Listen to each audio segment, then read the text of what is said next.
Here we are testing some sharpness on these new knives that I got here. It might be a struggle for me to do it with the little Victorinox Classic SD here, but the rest of them should be easy enough to actually use a little supporting pad on there with. Let's go ahead and turn that on. Sure, let's make the display blue. Like I said, I don't really think that makes it any clearer, but all right, here we go. This is the Real Steel Solis, but spelled Solis. Got some D2 steel going on for this one here. Ooh, 195. It's in the under 200 club. Just barely, but still, that's real nice and impressive. Love to see that kind of sharpness on a knife, especially for the price. Like I said, this thing is D2 steel and it's under 30 bucks. So if you are somebody who is not supremely great at sharpening or doesn't have a lot of the time to be able to do that, and or expect something to be crazy sharp out of the box, well, there you go. It doesn't have a lock though, so that's going to kind of take that out of the running for quite a few people. All right, let's try it with the little SD Classic here. And yeah, I'm not going to be able to use that little platform there, but hopefully I can keep my finger on top here.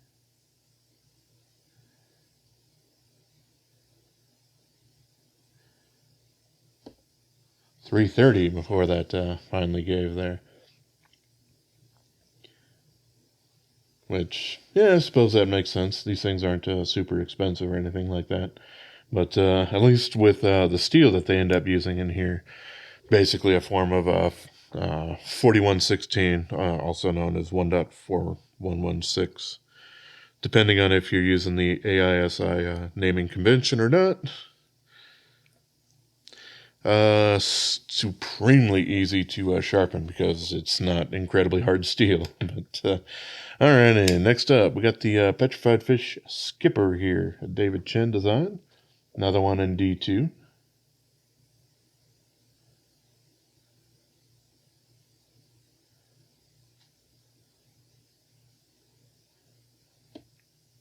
$225, just over, but still really nice edge.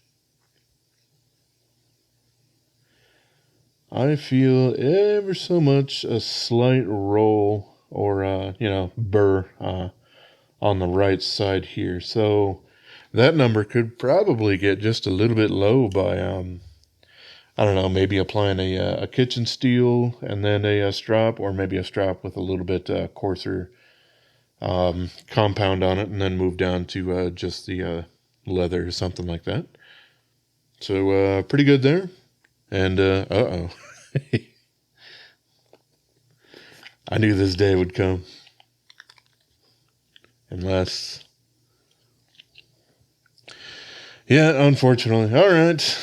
So you win this time. I am out of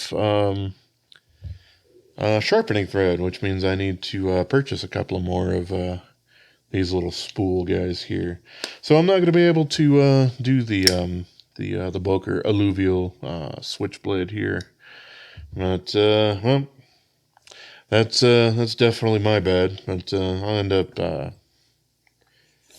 getting on there and ordering some more of that. So alrighty, as always, I appreciate you for watching, especially if you were really wanting to see the sharpness on this guy out of the box. But oh, yep, just like the Kalashnikovs, one of the stop pins in there rattles around.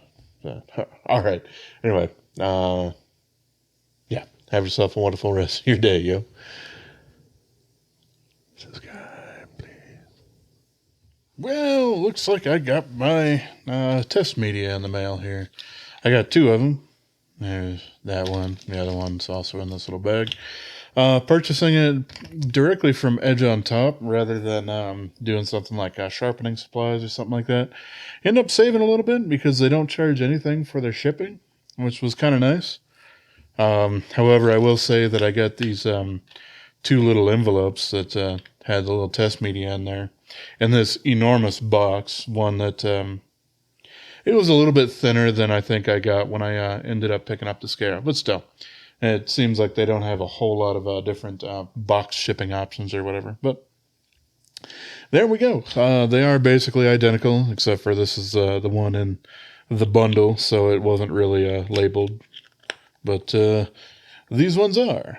But yeah, absolutely the same sort of thing going on there. So let's try and actually thread this up through this little area here in the back. We got that little hole going on there.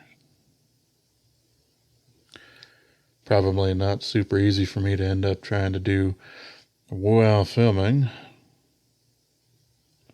Oh well, I got it anyway.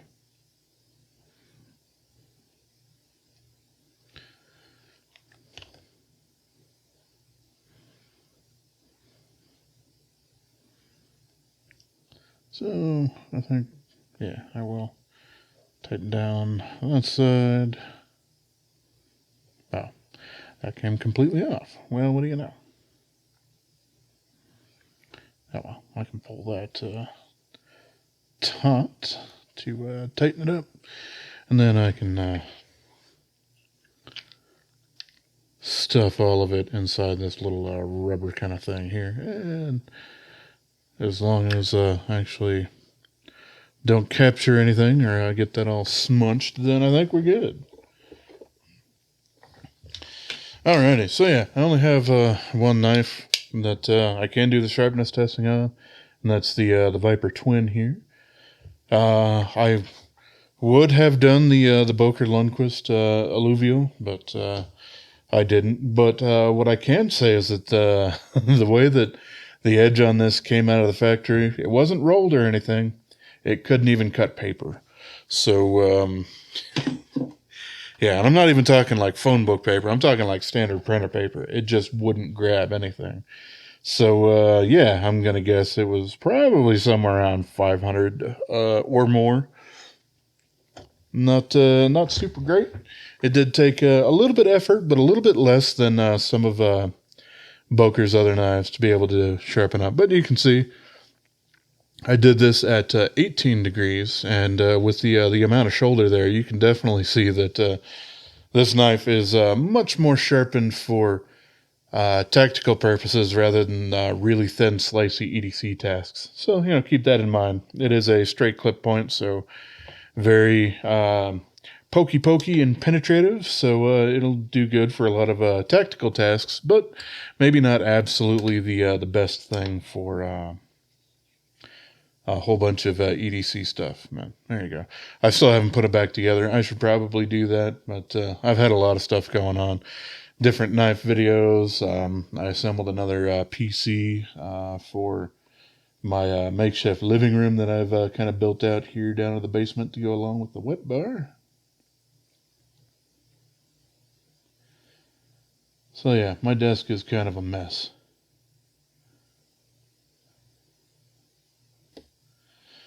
$270 we got going on for that guy there, which yeah, it's not bad.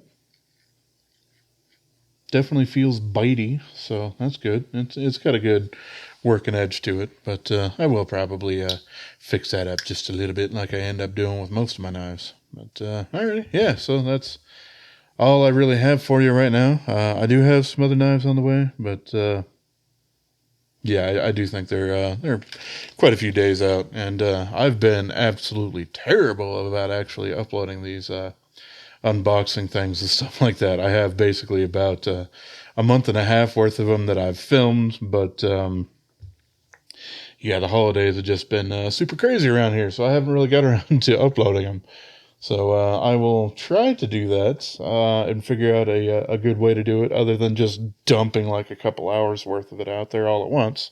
But yeah, you'll probably see that soon enough, or before this even comes out. Who knows exactly? But all right, as always, I appreciate y'all for watching, and have yourself a wonderful rest of your day, yo. Subscribe, please. All right, I almost forgot to do this. Do the sharpness testing. Thrown off by not having that recently, but alright. Here we go. I will start out with the Viper Orso 2. Keep in mind that, this thing was returned specifically for a lock bar problem, but because of that, it is an open box. So, if this thing ends up scoring absolutely terribly, then I can't 100% just fault it from the factory.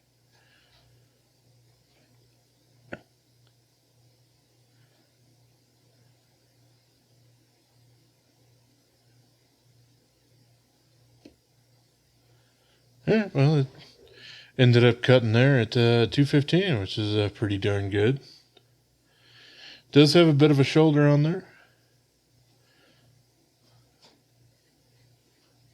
On the blade itself, I mean. It's probably going to expand ever so slightly when I'm done reprofiling to what I kind of want that knife to be. But still, 215, pretty darn good out of the box, regardless of company.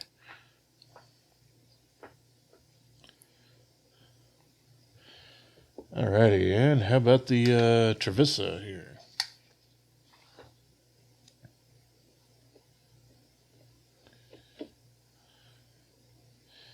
You can tell this blade's thick by how it just rides on top of that blade stopper thing.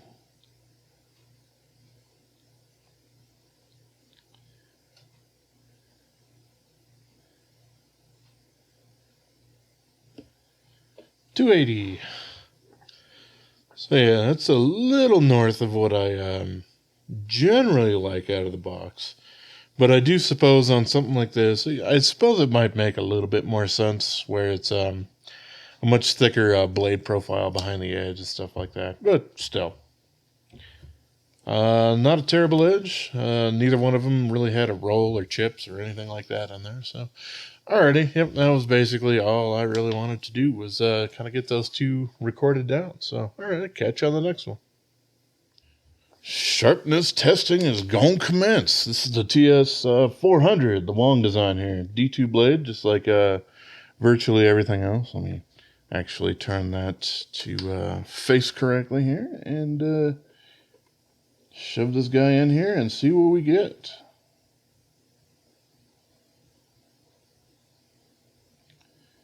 This thing has got a ton of belly on it. 220, yep, right in that same ballpark that I end up seeing from most TwoSuns. It's a really, really good place to be. They do a pretty darn good job on their factory edges. I don't generally run into kind of any burrs that hadn't been properly taken care of in that sharpening process. They seem to have a decently refined edge, but still a little bit toothy. Yeah, they do a pretty darn good job out of the box. So, alrighty, there we go. There's what we got for the TS400. Catch y'all in the next one. Alright, cut test here for the Labrador here from Vosteed. Seems to have some good blade geometry going on for some slicing and stuff like that. Let's see what kind of factory edge we have out of here.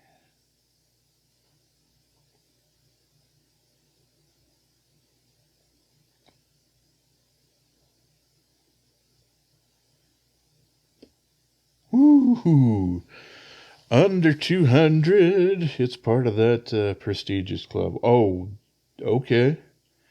Yeah, I believe that one. That is, that's an impressive edge they got on there out of the factory. Which they haven't had terrible edges or anything like that before in the past with at least the two others that I have, the Valkyrie and the Raccoon. But this is definitely by far the most impressive out of them. So that's pretty good. Definitely like to see that. The other thing that I got out here is went ahead and did just a little tiny bit of modification here. This is the one of the call out pivot collars that TwoSun does, but I've essentially polished down enough that all those words aren't there. There's the other side of it, and yeah, you can see it does have just a little bit of a lip on there that actually holds on to all of that.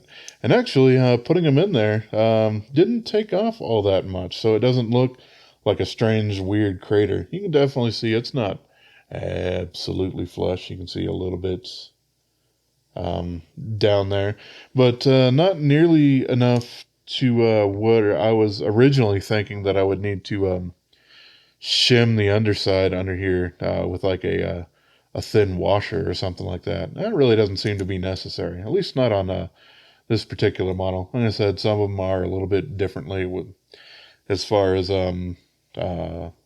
contouring or curvature of the handle scales or whatever. But yeah, that seems to work out super great. This took quite a while to do. I do have both of them done. I just only have one of them out here in front of me at the moment. But yeah, I did do most of this on a belt grinder. And essentially had just a little tiny bit of really cold water. And I would hit it on, well, on my particular machine, I have a platen on the backside of it. Because you definitely don't want to do that on a slack belt. Otherwise, you're just going to end up rounding all the corners off, and it's going to look really funky. But yeah, just hit that up on the backside on the platen, so it's actually riding along something flat, and seemed to have worked out super well. What I do plan on ending up doing with these things is I do want to try and just anodize this to a gold or a bronze or something like that. That way, I don't know. To me, seems like it would be an interesting kind of look for this knife here. As we also have the, from the factory, the little lightning strike kind of thing there. So it seems like it would be just kind of an interesting extra little contrasting piece. So, hooray! Like I said, I did do those on the belt sander or belt grinder, whatever the hell you want to call that.